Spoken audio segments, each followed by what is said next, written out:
მოგესალმებით, ვიწყებთ გადაცემას ძიმეკასთან. დღეს ჩვენ სტუმარია პოლიტიკოსი ტორე სამოსი, როგორ ახარ? კარგად. პოლიტიკოსო. კარგად, მადლობა. წინა სტუმრის კითხვას დაგისვამ, ვახო ბიჭიკაშვილის მოგზაურობაო თუ პატრიოტიზმი? ალბათ მოგზაურობაში უფრო ემიგრაცია იგულისხმება. პატრიოტიზმი. რა არის შენთვის პატრიოტიზმი? პატრიოტიზმი ჩემთვის არის საქართველოს სახელმწიფოებრიობის ერთგულება, სახელმწიფო ინსტიტუტების ერთგულება. აი რას გულისხმობ უფრო კონკრეტულად? გულისხმობ იმას, რომ ჩვენ უნდა გქონდეს სახელმწიფო და ჩვენი სუვერენიტეტი არ შეიძლება დავთმოთ არაფრის ფასად, მათ შორის არც პროდუქტების მეზობელ ქვეყანაში გაყიდვის ფასად. გვაქვს დღეს სახელმწიფო? რა თქმა უნდა, გვაქვს სახელმწიფო, რომელმაც საკმაოდ მძიმე გზა გამოიარა დღევანდელ დღემდე და ბევრ გამოცდას გაუძელით. გამოცდილება არ გქონდა, უბრალოდ კარგა ხნის დავიწყებული გქონდა, რაც ნიშნავს, რომ გქონდეს სახელმწიფო, მოვედით რაც ნიშნულამდე. ამას სჭირდება კიდევ ბევრი შრომა, რომ მივიდეთ იმ ნიშნულამდე, რომელიც გვინდა. ანუ წინ მივდივართ, როგორ ვფიქრობ? კი, რა თქმა უნდა. და ეს ტემპი კარგი გვაქვს წინსვლის? წინსვლაში იგულისხმება ისიც, რომ რაღაც პერიოდი შეიძლება გაჩერდე, რომ მიხვდე წინსვლის ფასს. მე მგონია, რომ ჩვენ ცოტა რაღაცა დავამუხრუჭეთ ბოლო პერიოდი. მაგრამ მგონია იმასაც, რომ აი ამ მუხრუჭმა მივახვედრა, რომ უნდა გავაგრძელოთ. შენთვის სამაგალითო პატრიოტი ვინ არის? ბევრია ძალიან. რა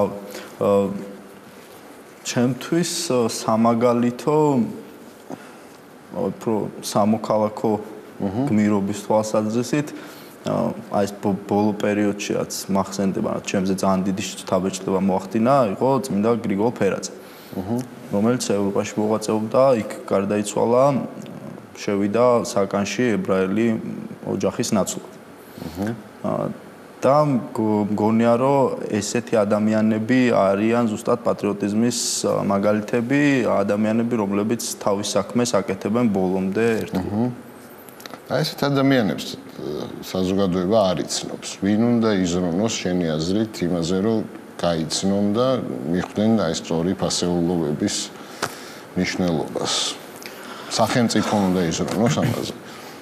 სახელმწიფომ არ უნდა იზრუნოს, მე არ ვთვლი რომ რაღაც ესე პროპაგანდა უნდა გქონდეს, როგორც საბჭოთა კავშირს ჰქონდა, მაგრამ მე მგონია, რომ ზოგადად განათლების რეფორმა გვჭირდება თან ფუნდამენტური, იმიტომ რომ ეს პრობლემები ამოდის ზედაპირზე, პრაქტიკულად განათლების სისტემა გვაქვს ძალიან ცუდ დღეში. ეს არის შედეგები მე, რომ ადამიანებმა არ იციან, რა ვიცი, თავის გუშინდელი დღევანდელი დღეც არ იციან. თავარი რა უნდა შეიცვალოს განათლების სისტემაში? მიდგომები ფუნდამენტურად არის შესაძლებელი, მაგალითად სკოლის დონეზე დღემდე არის ესეთი მომენტი, რომ ბავშვის კითხვაზე რატო ვსწავლობ? პასუხი არის ხოლმე, რომ და ჩავარი ჩემ ბავშვობაში იყო მაგალითად, რომ ენაგვი არ უნდა გამოხინდეს. იმიტომ რომ საბჭოთა კავშირში ითვლებოდა, რომ საქმიანობები იყო სამარცხვი.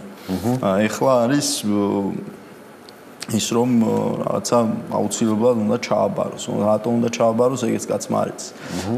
და მე მთლიანად ეს განათლების სისტემა არის დახავსებული, დაჭაობებული, სერიოზული განახლება ჭირდება. აი მასწავლებლები საიდან უნდა მოვიყვანოთ? ფული უნდა დავხარჯოთ.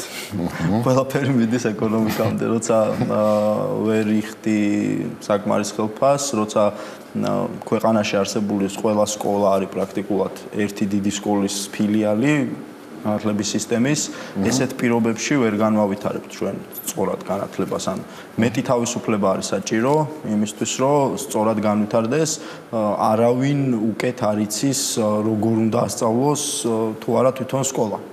როდესაც ჩვენ ამ სისტემას ვაქცევთ რაღაც ძალიან ბევრი რეგულაციის ქვეშ, ვაიძულებთ პრაქტიკულად, რომ აცდნენ ხანდახან თავიანთ მოცემულობებს რა. პოლიტიკაში რატო გადაწყვიტე წასვლა და რატო წახვედი გირჩში?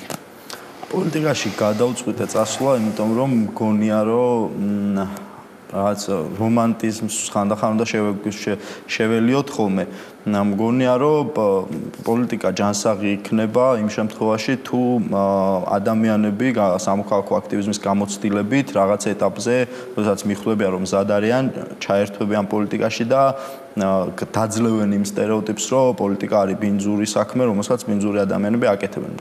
მე ღრმად მწამს, რომ რეალობა არასოდეს არ არის რაღაც მოცემულობა, რომელიც არ იცვლება თუ დავუთმობთ პოლიტიკას ცუდ ადამიანებს, პოლიტიკა ყოველთვის იქნება ცუდი და თუ ამას დაუძლებთ და რაღაცნაირად ბევრი ადამიანი ჩავერთვებით და რაც შეიძლება მეტი ადამიანი ჩავერთვებით, ეს შეიძლება იყოს უფრო ჯანსაღი. და რაღაც მსხვერპლი საჭიროა. ნამდვილად არ არის პოლიტიკოსის პოზა, ასე ვთქვათ, კომფორტული. ყოველ შემთხვევაში ჩემთვის. გირჩი რატო წავედი? გირჩი წავედი, იმიტომ რომ როცა ეს მომენტი დადგა, რაღაცნაირად დაემთხვა ჩვენი ხედვები და გირჩი დავინახე სურვილი იმისა, რომ ეს პოლიტიკური პარტია ყოფილიყო განსხვავებული სწორედ ამ ნიშნით და ყოფილიყო არა პოლიტიკურ კონიუნქტურაზე აწყობილი, არამედ იდეებსა და ღირებულებებზე. ამიტომ მე არ მქონდა ის განცდა, რომ მე ხა სადღაც პარტიაში შევალ და ამ პარტიიდან მუდმივად მივიღებ დირექტივას, რა უნდა ვთქვა. ბუნებრივად ემთხვევა ხოლმე ჩვენი სათქმელები ერთმანეთს. და შესაბამისად, როცა უკვე ამ თავისუფლებას გრძნობ და არ გაქვს ეგ წნეხი, ასე ვთქვათ, ის თქვი, ეს არ თქვა, ის გააკეთე, ეს არ გააკეთო და ბუნებრივად ეთანხმები თანაგუნდელებს, მარტივია უფრო. თქვენ პარტიასთან იდეოლოგიურად უფრო ახლოს ნაციონალური მოძრაობა თუ ქართული ოცნება, როგორ ფიქრობ? გამეჭირდება თქმა ორივე ამ პარტიას აქვს რაღაც ნიშნები, მაგალითად ნაციონალურმა მოძრაობამ თავის დროზე განახორციელა რაღაც რეფორმები, რომლებიც ჩემთვის, ჩემი აზრით იყო ძალიან მნიშვნელოვანი ამ ქვეყნისთვის და რომელსაც ვეთანხმებოდი. ასევე ქართულ ოცნებას აქვს რაღაცები, რაც მე მომწონს, რაც ვეთანხმები, თუმცა მთლიანობაში ვერ ვიტყვი, რომ 100%-ით დავემთხვევით რომელიც. რაღაც საკითხები არის, რომელსაც ერთნაირად შეიძლება უყურებდეთ ორივე პარტიას აქ რაღაც. თითო პოლიტიკოსის წამოყვანა რო შეგეძლოს, ვის წამოიყვანდი ამ ორი პარტიიდან? ვინ გააძლიერებდა გირჩს? ქართულ ოცნებაზე რა გითხრა, მაგრამ კოალიციიდან ლევან ბერძენიშვილს წამოვიყვანდი სიამოვნებით გირჩში. ნაცმოძრაობიდან არა? ნაცმოძრაობიდან კაკო ბობოხიძეს. ვინ მიგაჩნია იდეალურ პოლიტიკოსად? მარტო ქართველებს არ გულისხმობს ზოგადად. იდეალურ პოლიტიკოსად ვლაცლავ ჰაველი. ალბათ. ეს საქართველოს რომელმა პოლიტიკოსმა გაუკეთა ყველაზე მეტი ცუდი თანამედროვე ისტორიას თუ გადავხედავთ. ძალიან რთული სათქმელია, მე ვთვლი, რომ ყველა მმართველს ჰქონდა რაღაც ბევრი დადებითი, მაგრამ ყველა მმართველს ჰქონდა რაღაც ისეთი ფუნდამენტური პრობლემა, რომელიც ცუდი შედეგები მოიტანა. ესე ვერ გამოვყოფდი, მაგრამ მე მგონია, რომ ჩვენთვის ალბათ ყველაზე ესეთი დამღუპველი პრაქტიკა იყო საბჭოთა კავშირი ზოგადად. ინფორმაცია თუ გაქვს, საიდან ფინანსდება გირჩი? გირჩი ფინანსდება წევრების შემოწირულობებით, გირჩი ფინანსდება კონკრეტული ბიზნესმენების შემოწირულობებით, არის საჯარო აუდიტის სამსახურში. ჩვენ თავიდანვე ავიღეთ ეს სტრატეგია, ასე ვთქვათ, რომ ყოფილიყავით ღიები ამ მხრივ და გამჭვირვალეები და აუდიტის სამსახურმა სულად შეისწავლოთ ჩვენი დაფინანსების წყაროები. შანსებს როგორ აფასებ ოქტომბრის არჩევნებში? მე მგონია, რომ ზოგადად ქვეყანაში დაგვიდგა რაღაც ნიჰილიზმის პერიოდი, როცა ადამიანებს აღარ ჯერათ იმის, რომ მათ არჩევანს აქვს მნიშვნელობა. მე უფრო საფრთხეს ვხედავ იმაში, რომ შედგეს ზოგადად ეს არჩევნები და ადამიანები ისე მივიდნენ საარჩევნო ურნებთან. მგონია, რომ შევძლებთ საკმაოდ დიდი რაოდენობით შესვლას პარლამენტში. ყოველ შემთხვევაში ჩვენი მიზანი არის ამ არჩევნებზე ის, რომ შევიდეთ იმ რაოდენობით პარლამენტში, რომ ჩვენი მონაწილეობის გარეშე მთავრობის დაკომპლექტება ვერ შეძლოს ვერავინ. რას ეფუძნება ეს იმედები? ანუ დღეს გამოქვეყნდა კვლევა, სადაც 0.3%-ია. იმედები ეფუძნება იმას, რომ ამ ქვეყანაში არსებობენ ადამიანები, ზუსტად ადამიანების ის ნაწილი, რომელიც თავის თავს ვერ ხედავდა იმ პოლიტიკაში, ანუ იმ პოლიტიკის ამომრჩევლად, რომელსაც ის იცნობდა ბოლო წლების მანძილზე. მე მგონია, რომ გირჩს აქვს რესურსი, რომ ეს ადამიანები დაძრას და მიიყვანოს საარჩევნო უბნებთან. და ბევრ ადამიანთან გვაქვს ღირებულებითი თანხwebdriver. ამიტომ მგონია ზუსტად ის, რომ ეს ადამიანები ამ არჩევნებზე თუ მივლენ, გირჩი საკმაოდ დიდ პროცენტს მიიღებს. მთავარი კონკურენტი ვინ არის თქვენი, როგორ ფიქრობ? ჩვენი მთავარი კონკურენტი ალბათ არის სიღარიბე და ნაკლები თავისუფლება. ტორესა მოსი რატო ქვია? ტორესა მოსი მქვია, იმიტომ რომ წერალიც ვარ და ჩემ ფსევდონიმა დავირჩიე. მამაჩემს ეძახდნენ ტორესას და რატო ეძახდნენ? საიდან წამოვიდა ესა? მე როგორც მახსოვს, მამაჩემს ბავშვობაში იყო პორტუგალიელი ფეხბურთელი ტორესი, რომელსაც ძალიან გავდა მამაჩემი და ეძახდნენ ტორესას და მე მეძახდნენ ტორესას და ეგრეთ გაჩნდა ეს ფსევდონიმი. ყველაზე უცნაური მეტსახელი რა გახსენდება? რაც გაგონილი. ყველაზე უცნაური მეტსახელი მახსენდება ორხელა ვიქტორა, ეგ ძალიან მიყვარს ეგ ისტორია. იყო ორი ვიქტორა, ერთი ცალხელა, ერთი ორხელა და იმას არ ეძახდნენ ცალხელას, იმას ეძახდნენ ორხელას და მგონია რომ ეს ამაში ძალიან ჩანს აი ეს თელავის რაღაც სული ასე ვთქვათ, კორექტულობის. შენ თელავის მაჟორიტარად იყრი კენჭს და რას პირდები თელაველებს? რა გონია რომ უნდა შეიცვალოს? თელაველებს რას პირდები და რა უნდა შეიცვალოს? რა ვიცი, ის პრობლემები, რომელიც ჩვენ გვაწუხებს, არ არის მხოლოდ თელავის დამახასიათებელი, ზოგადად ეს ხდებოდა ხოლმე სულ, რომ ვირჩევდით წარმომადგენლებს, ოღონდ ამ წარმომადგენლებს არ ვირჩევდით ჩვენ, პარტია ირჩევდა ვიღაცას, რომ ეს იქნება ჩემი წარმომადგენელი და მერე ჩვენ სხვა გზა სხვა არჩევანი რო არ გქონდა, როგორც წესი ვაძლევდით უცხადებდით ნდობას, იმიტომ რომ როგორც წესი პარტიების ეს არის ხოლმე იმპულსი არის, რომ არჩიონ წესიერი ხუთოსანი კაცი, რომელიც საბოლოო ჯამში არის ხოლმე მორჩილი პარტიის და არა გამტარი თავისი ამორჩევლის ხმების ყოველ შემთხვევაში და თელავში ჰქონდა ეს რამდენიმე პრობლემა, როცა სასურველი იყო, რომ ჩვენ მაჟორიტარ დეპუტატს ხმა ამოიღო და დავუშვათ თუნდაც იგივე თავისი პარტიისთვის ეთქვა, რომ ჩემ ქალაქს რაღაცები ეს არ მოწონს. მაგრამ ასე არ ხდებოდა და მე ვპირდები იმას, რომ ჩემ ხმას ძალიან ხშირად გაიგონებენ თუ ამირჩევენ. და მე შემიძლია, რომ მაგალითად ველაპარაკო ბიზნესმენებს და ავუხსნა, რატო შეიძლება, რომ ინვესტიცია განახორციელონ თელავში და რა შეიძლება დადებითი კონდეს. ანუ მაქვს მე ამის რესურსი, პლუს ყოველთვის ვიყავი სამოქალაქოდ აქტიური ადამიანი და ყოველთვის რაღაცა ჯგუფების ინტერესებს ვიცავდი. ამიტომ ამის გამოცდილებაც მაქვს, როგორ შეიძლება რომ კონკრეტული ჯგუფის ინტერესები გამოვხატო და გავახმოვანო.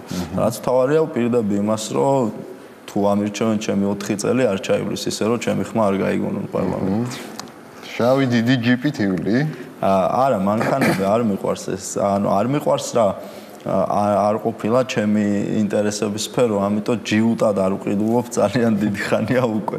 მიუხედავად იმისა, რომ ყველა მიმტკიცებს, რომ მჭირდება, იმიტომ რომ ბევრს მოძრავ. არა, არ მაქვს დიდი ჯიპების მიმართ რაღაც. მე ველოსიპედი უფრო მიყვარს. ტრანსპორტი, რომელიც მიყვარს, არის ველოსიპედი ბავშვობიდან. კაი, ყველაზე მაგარი კახელი მითხარი, ვინ არის? ყველაზე მაგარი კახელი. ძალიან რთული თემა.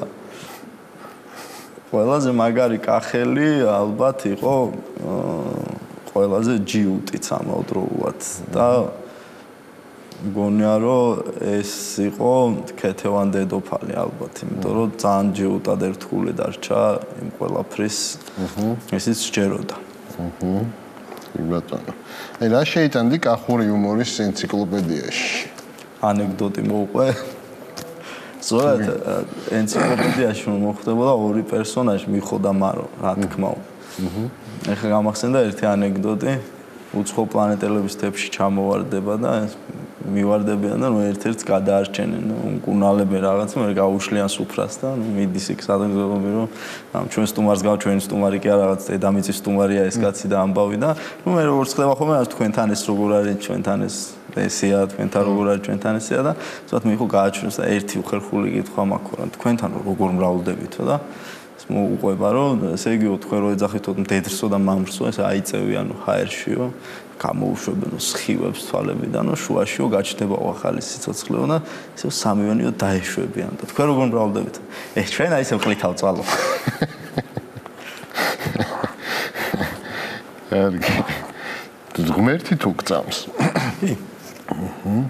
გიჩის პოზიცია როგორია თუ ქონიათ ამაზე საუბარი, უნდა ფინანსდებოდეს თუ არა ბიუჯეტიდან ეკლესია? არა, სახელმწიფო უნდა იყოს სეკულარული და მე მგონია რომ დავაკონკრეტებ აქვე მართლმადიდებელი ვარ მე თვითონ წმენით და მამაჩემი იყო სასულიერო პირი გავიზარდე ეკლესიაში და ზუსტად იმიტომ რომ ვარ მართლმადიდებელი მგონია რომ ეკლესიისთვისაც და საქართველოს სახელმწიფოსთვისაც ჯობია თუ ისინი იქნებიან გამიჯნულები ამავდროულად არ მიმაჩნია სწორად და მორალურად სწორად მათ შორის რომ ქართველმა ხალხმა უხადოს ეკლესიას კომპენსაცია იმაში, რაც ქართულ ხალხს არ წაურთმევია, ჩვენ ქართველი ხალხი, საქართველოს სახელმწიფოებრიობა და ეკლესია ერთად დავზარალდით ჩვენი ჩრდილოელი მტრისგან.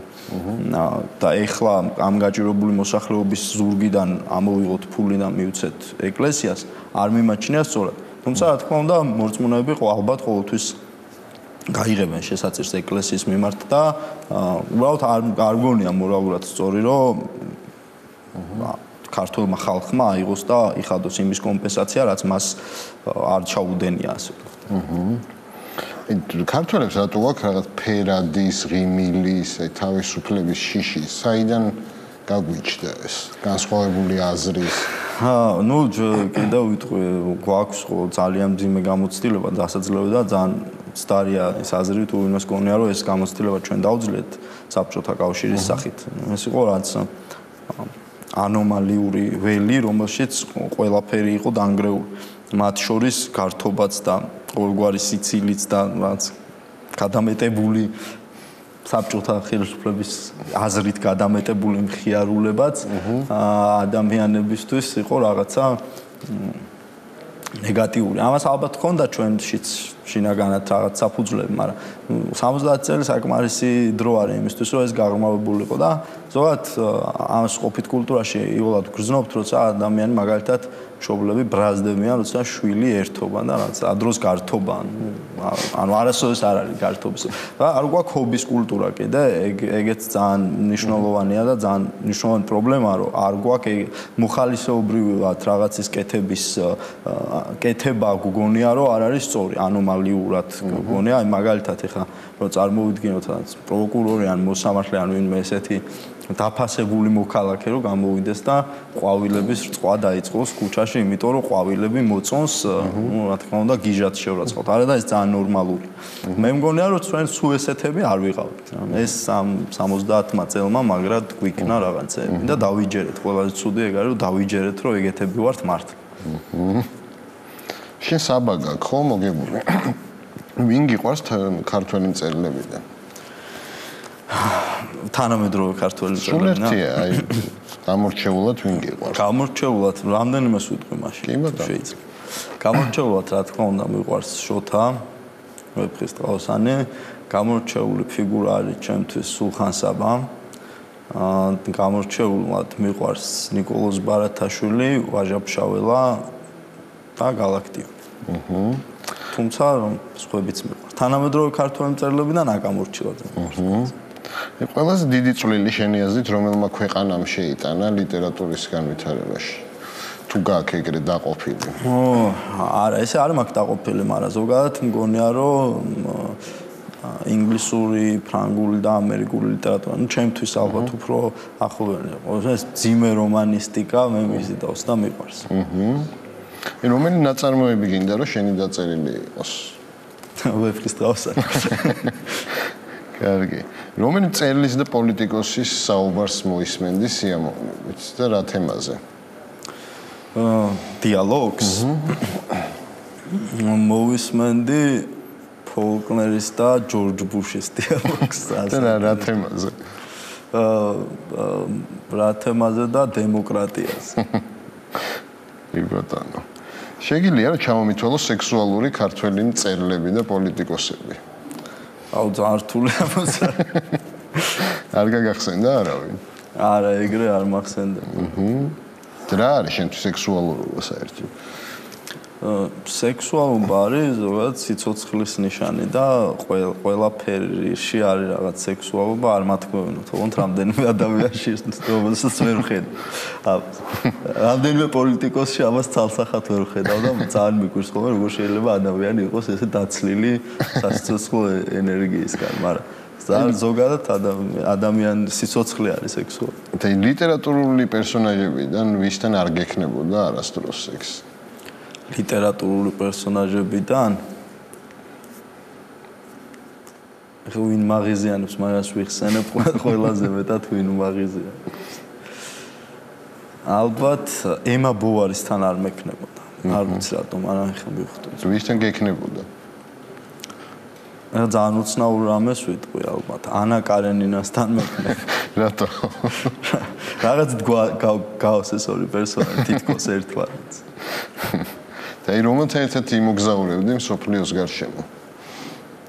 შერლოკთან ერთად ვიმოგზაურებდი. კი ბატონო. ქართულ პოლიტიკოსებზე რომელი ნაწარმოებია ზედგამოჭრილი? პედნიერი ილია ჭავჭავაძე. კარგი. პროფესიონალებს თუ იცნობ ბევრს? ვიცნობ.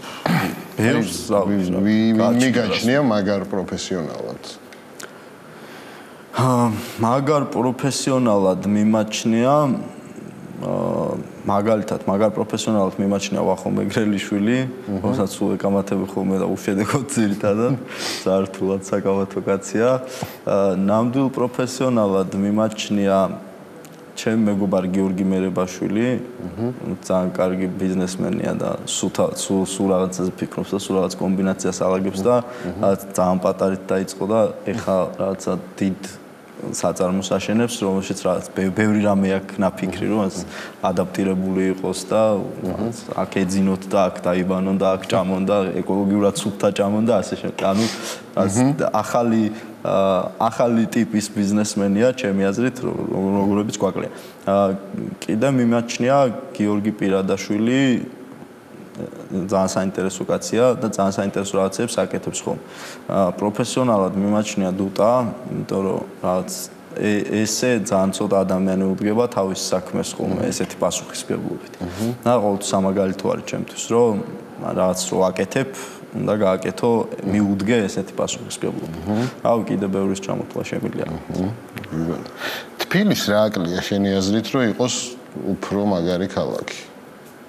თბილისს აკლია მეტი ღიმილი ქუჩაში და მეტი პოზიტიური ენერგია. ძალიან რთული ალბათ, რომ ამდენი პრობლემის ფონზე ადამიანებს მოუწოდოთ, მაგრამ ღიმილი ბევრ პრობლემას აგვარებს. აი დამოუკიდებლობის მოპოვების შემდეგ რა გაუფასოვდა შენი აზრით ყველაზე მეტად? თვითონ დამოუკიდებლობის იდეა და ეგ ძალიან სახიფათოა ჩვენთვის. რატო მოხდა ეს? იმიტომ რომ თაობა შეიცვალა და ახალგაზრდებისთვის, ანუ იმ თაობისთვის, რომელსაც სამეფო კავშირი არ ახსოვს, მე მაგალითად მახსოვს, მაგრამ პატარა ვიყავი, მაგრამ ნაწილი მახსოვს. და ნუ პრინციპში ჩემი თაობა უფრო ჩემი თაობის კისერზე უფრო მეტმა გადაიარა პოსტსაბჭოთა სტრესებმა რა, ეხანდელ ბავშვებთან ურთიერთობაში, ანუ ახალ თაობასთან ურთიერთობაში მე ჩვენება რომ ისინი ამას აღიქვავენ როგორც რაღაც მოცემულობას, რომელიც შეუძლებელია რომ დაკარგო. ამიტომ რაღაც საფრთხეების მიმართ არ აქვთ ხოლმე რეალური შეფასების უნარი. ანუ აი მაგალითად რატო არის სიტყვაზე რო ვთქვათ რა, ანუ ნაკლებად ძაფრად განიცდიან რომ რუსეთი არის მტერი. აი მაგალითად ამას და ძალიან უჭირთ ამ რისკის სწორი შეფასება. გონიათ რომ თავისუფლება არის ის რაც ყოველთვის გვექნება, მაგრამ ჯარი გავაუქმოთ მაგალითად არ გჭირდა. მაგ გადაწყვეტილებას შენ როგორ აფასებ, რომ ჯარი უნდა გავაუქმოთ? ჯარი არ უნდა გავაუქმოთ, ჩვენ უნდა გვყავდეს, გაცილებით მეტი ფული უნდა დავხარჯოთ, ანუ გაცილებით დიდრები უნდა ვიყოთ, რომ გაცილებით მეტი ფული დავხარჯოთ და უნდა გვყავდეს ჯარი, რომელსაც შეუძლია ნებისმიერი მოწინააღმდეგის პირობებში თავდაცვითი ამოცანების შესრულება. სხვა ილუზია მე არ მაქვს იმისა. ანუ იძულებითი არ უნდა იყოს, უნდა იყოს საკონტრაქტო. იძულებითი, რა თქმა უნდა, ჯარი უნდა იყოს საკონტრაქტო, მე არ მჯერა ადამიანებს, რომელსაც აიძულებენ რომ რაღაცა თოფი გაისროლოს, ანუ აღარც არის ეგ სიტუაცია ჩემი აზრით. 5-ზე კაცი და ვისაც ხმლის დაჭერა შეუძლიათ. არა, ჩვენ გვჭირდება ძალიან პროფესიონალი ჯარისკაცი. როგორი უნდა იყოს გირჩის აზრით ნარკოპოლიტიკა საქართველოში? ჩვენ გვაქვს ძალიან წყობრი ხედვა. პირველი ვიტყვი, რომ ჩვენ აბსოლუტურად განწყობილი ვართ იმისკენ, რომ ნარკოპოლიტიკის ეროვნული პლატფორმის მიერ შემუშავებული ნებისმიერ კამპროექტს დაუჭიროთ ხარი. ამ მიმართულებით, იმიტომ რომ პლატფორმამ გააერთიანა ყველა მოძრაობა, ყველა ორგანიზაცია და თითქმის ყველა სპეციალისტი ამ ქვეყანაში და ძალიან ინტენსიურად მუშავდება, ასე ვთქვათ, ერთიანი ხედვა. თუ ეს ერთიანი ხედვა იქნება ცალსახადად ჩამოყალიბებული, ჩვენ ხარს დაუჭერთ. მაგრამ ჩვენ ხედვას რაც შეეხება, ჩვენ ვთვლით, რომ ზოგადად არც ერთი ნარკოტიკის მომხმარებელი არ შეიძლება განვიხილოთ როგორც კრიმინალი. ჩვენ უნდა დავუშვათ მარიხუანის მოხმარება სამედიცინო მიზნით. აქედან მიღებული შემოსავლებით უნდა დავაფინანსოთ, გავზარდოთ მხარდაჭერა, ზიანის შემცირების პროგრამები და რა თქმა უნდა, მეტი ფული უნდა დავხარჯოთ პრევენციაზე და განათლებაზე და უკანონო ტრაფიკის კონტროლზე. საომავლოდ უნდა ვიფიქროთ ლეგალიზაციაზე მსუბუქი ნარკოტიკების თქვა. კი, მაგალითად, ანუ ეკონომიკური სარგებელიც შეიძლება რომ ნახოთ. ანუ მარტივია ძალიან, ჩვენ მარიხუანის ლეგალიზების შემთხვევაში საქართველო მიიღებდა დამატებით 5 მილიარდს ეკონომიკაში. ეს 5 მილიარდი არის ჩვენთვის ძალიან რეალურად ძალიან დიდი ფუფუნება და წესით არ უნდა გქონდეს ჩვენი ის ფუფუნება, რომ ამბობდეთ, რომ ან ჩვენ არ გვაინტერესებს ეს თანხა, ასე ვთქვათ. შეიძლება ლეგალიზებაზე ვიფიქროთ, იმიტომ რომ ლეგალიზება არ ნიშნავს მიშვებას და ბავშვებზე რაღაცების კამფეტის სახით ამის გაყიდვას, პირიქით ნიშნავს, რომ უნდა მოაქციო რეგულაციაში, უნდა იყოს კონკრეტული რაღაც წესები, როგორ შეიძლება რომ იყიდო და ვინ შეიძლება რომ გაყიდოს და პლუს ეს ძალიან დიდ მოგებას მოგვიტანდა ტურიზმის გზით კიდე, ტურიზმს ძალიან დაეხმარებოდა. ხალი რო იყო, ვის წაეფლირტავებოდი? შერლოკს. იბატონ. აი, უცხოპლანეტელი მე რო გთხოვა, რომ ერთი ქართველი გამოგვიგზავნეთ, რომ გავიგოთ რა ხდება თქვენთან, ვის გააგზავნიდი. კარგს თუ რო აღარ დაგვიბრუნდა. აი, მე შენ გადაწყვიტე. კაი, თუ გინდა ერთი კარგი, ერთი ცუდი, როგორც გინდა. კარგი. ანუ ერთს გავგზავნდი აკამბურჩილაძეს, ცოტა ხნით თუ მალე დაგვიბრუნებდნენ. აკაზე კარგად ვერავინ მოუყვებოდა ჩემი აზრით საქართველოს. ცუდს ბევრს გავგზავნდი. აი, ერთი ვის. ნუ აი ბურჯარაძე ინაშვილის წყვილს გავუშვებდი პირველ რიგში. აი სოციალისტური საქართველო რო დააფუძნეს მაგათ. არასოდეს უკან არ ვიბრუნებთ ეგეთი ხელმოწერით. და ის სტუმრად რო ჩამოვიდნენ უცხოპლანეტელები და გითხრას სამი ადგილი მაჩვენე საქართველოში, რომელიც შენ გიყვარს, რეებს აჩვენებდი. აუცილებლად წავიყვანდი თელავში. სად წაიყვანდი თელავში? თელავში წავიყვანდი ნადიკვარზე, თელავში წავიყვანდი გორიჯვარზე და წავიყვანდი ზუზუმბოს ტყეში. რომელ კერძს გაასინჯებდი? ჩაკაფულს, ბოზბაშს და კახულმწვადს. ბოზბაში თუ ჩიხითმა? ბოზბაში. დაუფიქრე. კარგი, აი ამათგან ვინ რომელ ნაწარმოებს გაგონებს? ნაწარმოებს? ზოგადად ეს 4 წერაც უყურებ. მაგონებს 3 მუშკეტერს და პერსონაჟებად გავანაწილებდი უფრო ესე.